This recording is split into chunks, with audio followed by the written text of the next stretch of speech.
Mile End Kicks is the sophomore film of writer-director Chandler Levack. She had her debut film called I Like Movies, about a young man who's kind of like a real-life Eric Cartman. He's a very immature, super fan of movies who wants to be a director, but he's got a lot of social anxiety and no social skills, and he has trouble fitting in.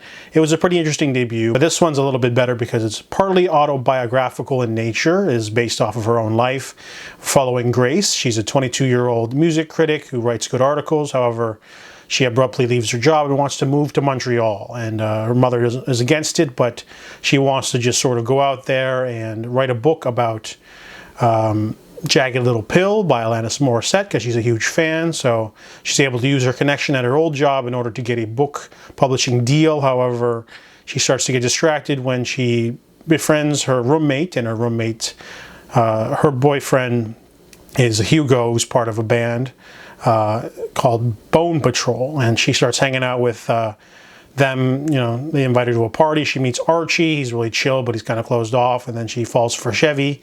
He's kind of like the dumb surfer blonde lead singer vocals. And there's also Jesse, the sensitive guy.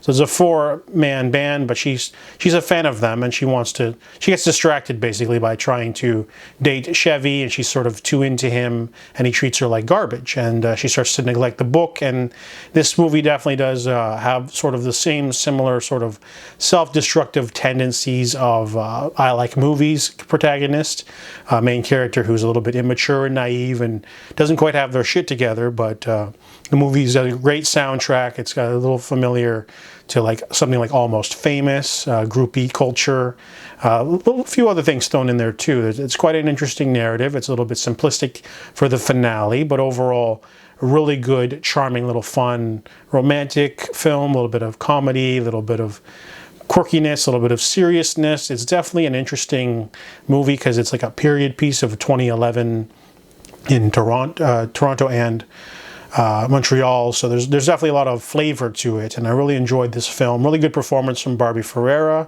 She abandoned Euphoria Season 3 for this movie, so she made her choice because she felt the script for Euphoria Season 3 wasn't good enough, and I think she made the right decision. This is a star-making vehicle, definitely strong character, worthy protagonist to be in versus 8 episodes of Euphoria. I've never seen the show, but Barbie also had a really great role as a final girl scream queen in a horror movie called Faces of Death. So this is a full package movie. It's really well balanced. I give Mile End Kicks a 7.5 out of 10.